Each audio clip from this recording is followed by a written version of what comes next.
Hi, I've just received my first question for hopefully be a new series on posture, questions and answers. It comes from, I believe the name was Kiwi Yogi. That was the name on YouTube. Actually, it was Andrew. Hi, Andrew, who wrote in on an Alexander Technique Facebook forum asking the question. And the question is, what is good use while driving? I'm curious about the relationship between the neck and the back. Not many people sit upright in the car, so the weight of the head goes where? What advice would you have for people who spend a lot of time driving? Well, this is a great question because obviously so many of us spend a lot of time in a car. When I say so many of us, not me actually. I spent the last 20 years without a car mostly, so this is interesting for me to think about this. In fact, I did receive a car. We got given a car about 2 months ago from my mother-in-law, so this is all new for me too.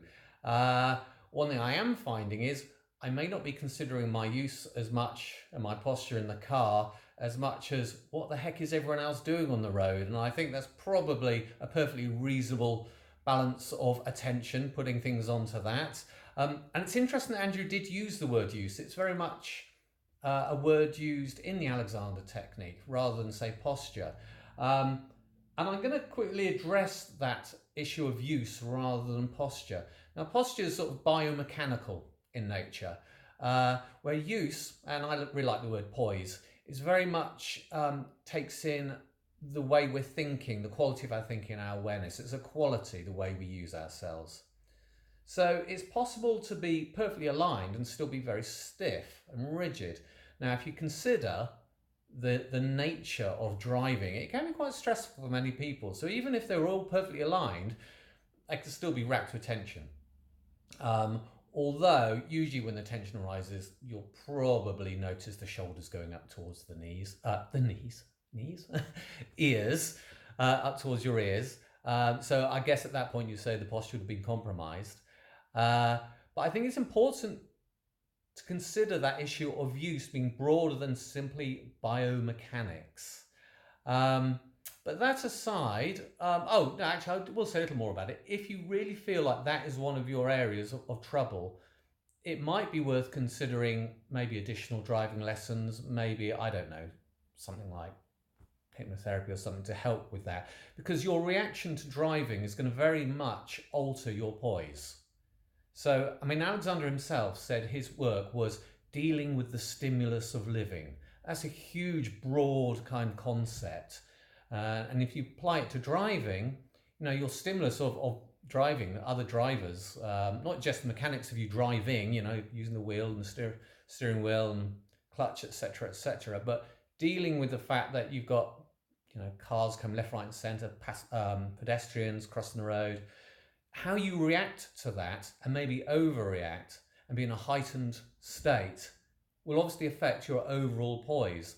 And you might want to consider that long term to reduce that level of reactivity. Now, naturally, actually, if you're a new driver, this will still very much be the case. But as you get more experienced, and I found, because, all right, I went a long time without driving at all, and when I first did, I was kind of totally paranoid about what other cars were doing. But over the last few years of hiring cars, and now we have our own car, obviously through experience, you tone that down, you get used to it, and I am a lot calmer behind the wheel. Now, curious between the relationship between the neck and the back. Well, yeah, again, this was asked in an Alexander forum, and we are somewhat obsessed with the head neck relationship. It's 5 kilograms of weight on top of a wobbly structure, so you know we like it to be nicely balanced.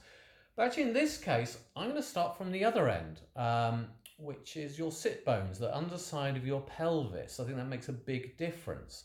Now, I'm reclining on my sofa at home, which in many ways really isn't that different to a car seat. You know, you are reclining. Now, it's totally okay to recline. I notice he points out many people don't sit upright in the car, and nor do we need to. There's no reason why we should. It's more about the quality that we use ourselves in, not the content, you know, not the specific angles and lines. And it is totally okay to recline. Now, the question becomes is where you recline from. And the biggest mistake most people make is they collapse somewhere from sort of the mid-spine. and really want to recline from the hip joints. So I don't know if it's going to be in camera, but if I sit more upright and then, oh, I know I'm slightly off camera, but my hips are down here somewhere, I recline from the hips and the whole spine goes back together. Now my head is now angled back, I can see, and I would naturally bring the head forward a bit. So the whole spine stays long, and then yes, I bring my head forward a bit. And that's fine. I'm reclining. Reclining's good. There's nothing wrong with reclining. It's obviously slightly different, but still be done with length, with freedom. So really keep the contact with the sit bones. So even though I'm reclining now, I really feel the sit bones on the sofa. What I'm not doing is rolling back onto the coccyx. So as I started up upright and then came back to recline, I kept that weight on the sit bones, the bony part of your bottom. What I'll do actually is I should stop looking at myself and look at the camera. I'm new to this. I have to remember to look into the lens. So what I'm going to do is put a link below, which actually has a nice diagram in an article I wrote before of where the sit bones are.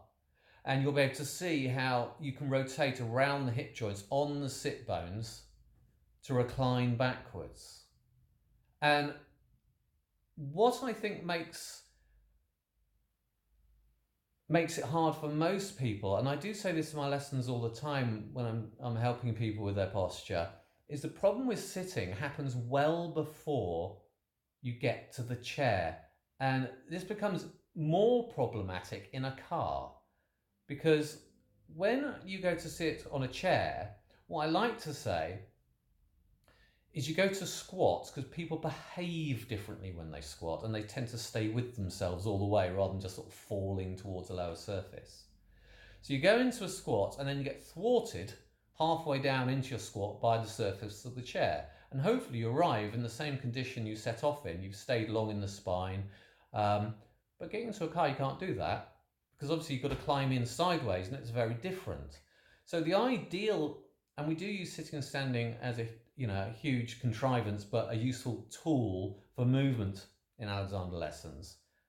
And the idea is you arrive in the same condition you set off in, so you're largely unchanged. Your spine is largely unchanged from the activity of folding your knees, your legs underneath you. But yeah, you can't do that in a car. You've got to shuffle in sideways. I mean, I don't own a Lamborghini or a Ferrari, so I don't have that added problem of it being really low. It's just a normal car. I've got a Vauxhall Astra out there. Maybe I should take the camera out there and we'll have a look at it, how I can get in. But you do have to consider how you're going to get in without disturbing your poise. And that, I think, is quite problematic in itself. And the other consideration is the surface you're sat on. So you really want a good support for your sit bones. Now, there's a lot of variability in car seats. And because I've hired cars a lot over the last few years, I've actually sat in a lot of different cars. I actually don't like the seats of our new car, partly because I think it tends to curve at the sides a bit and it impacts the hips, and I don't feel the support's coming directly underneath.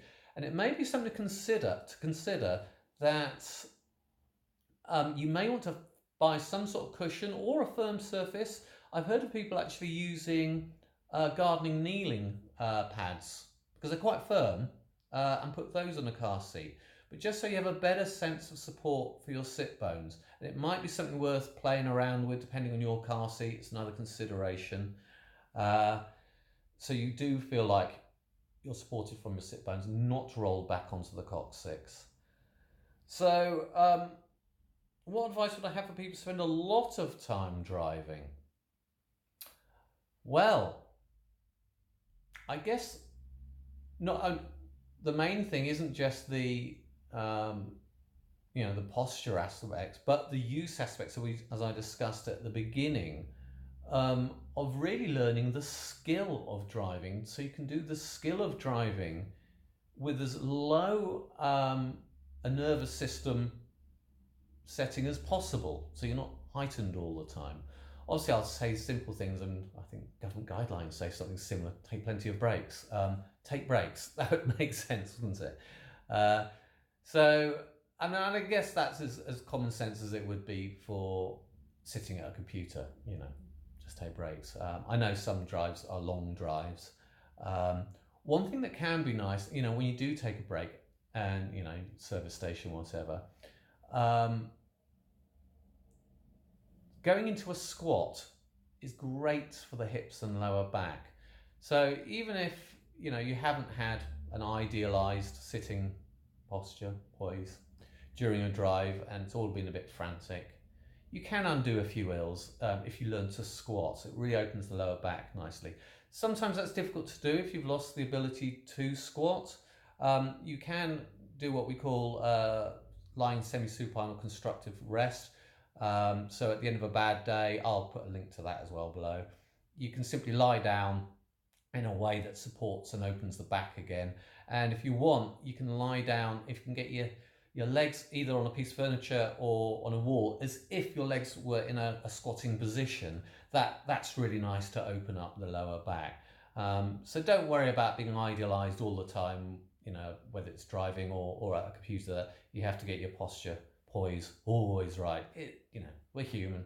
It goes awry sometimes. It's good to know you've got something in your toolkit to undo a few ills on a bad day.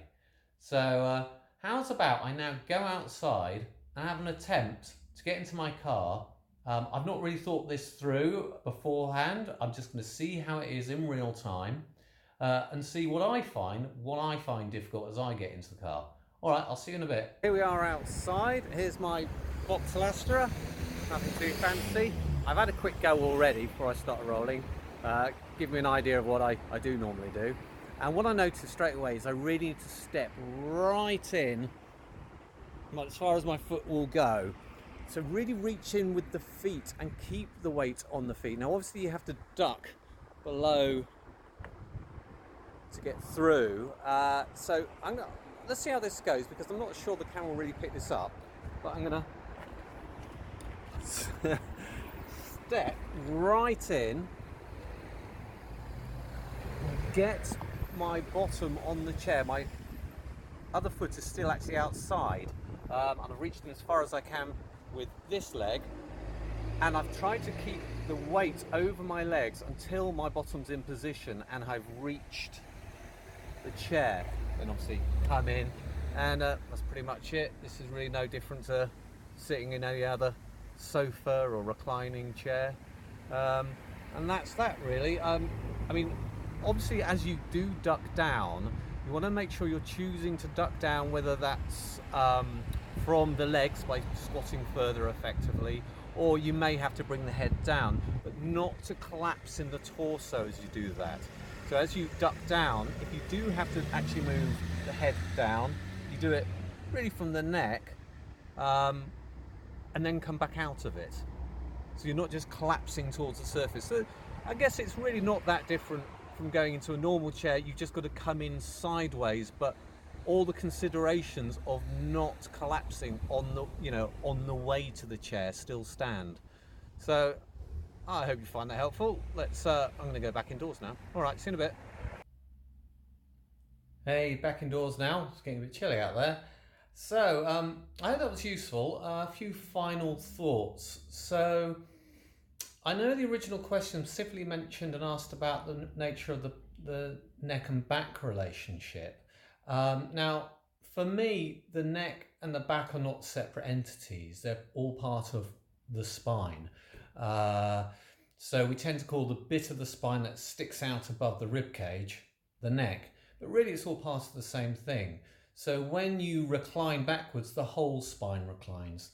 Now, I think to a degree that once we have, if I look at myself in the camera, you'd be looking up essentially once you've reclined. So yeah, you can bring the head forward over the top joint a bit, and maybe you can, flex the top bit of the spine slightly forward. It's okay. It does have joints there. It does have maneuverability. It's there for a reason. And the main problem happens when people use their spine as major joints rather than the more minor joints than they are when we have big hip joints that do things that are often better suited to certain movements than trying to use aspects of the spine. But that's not to say the spine's rigid. It still has maneuverability. It's still dynamic. And then on top of the spine itself, obviously the nature of the way the head rests on top, which I'm guessing Andrew's probably already aware of. He's writing in an Alexander forum when he asks the question. But just, for those that aren't familiar with the Alexander technique and the importance we put on the balance on the head on top of the spine, the head balance on top of the spine probably a little higher than a lot of people think. So the top of your spine is kind of through there underneath your lug holes there, and on the level of your nose. It's kind of higher than a lot of people think, and the head naturally wants to slightly rotate forward over that. So although the spine may stay back, the head rotates forward. As it rotates forward, you get length up the back of the neck. Now, instead of going into huge amounts of detail about that here, I have written an article about that as well, so I will link that below too. And I guess that's all I can think of right now. If any of my colleagues have anything to add, please do. There may be something to add, something I've forgotten. It happens. I'm just thinking of this off the top of my head, really, without a great deal of pre-thoughts, just from my experience and knowledge over the years. So, please do write a comment if you have any thoughts and top tips. Be glad to hear them. Please do like and subscribe, as is the way on YouTube. And if you want to ask any additional questions or have a new question about posture, please do in the comments below. And I hope that's been useful to you. All right then, bye.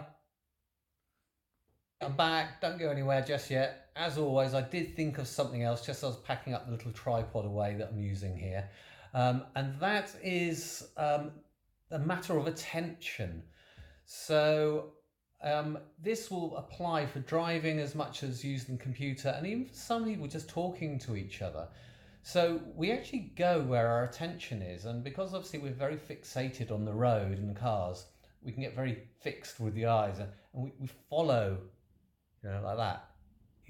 People do it with the computer. They look at the computer screen, they put their head forward, they do it with their mobile phone. That's how you know it's not the furniture that's causing the problem, because they're doing the same thing when they stood up the mobile phone. And we do it with our driving, we're there with the wheel and we crane forward. And that's really a matter of attention. Can you actually stay back and literally let the light come to you? Have a wider awareness of your environment. So use your peripheral vision so you can see more of your visual field. It's useful to see, cars, especially if you're a motorway in your middle lane, let's say, you want to be aware of each side of what's happening.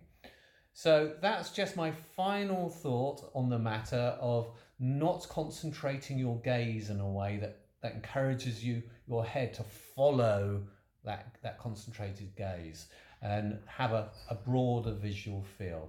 And that really is it. All right, bye.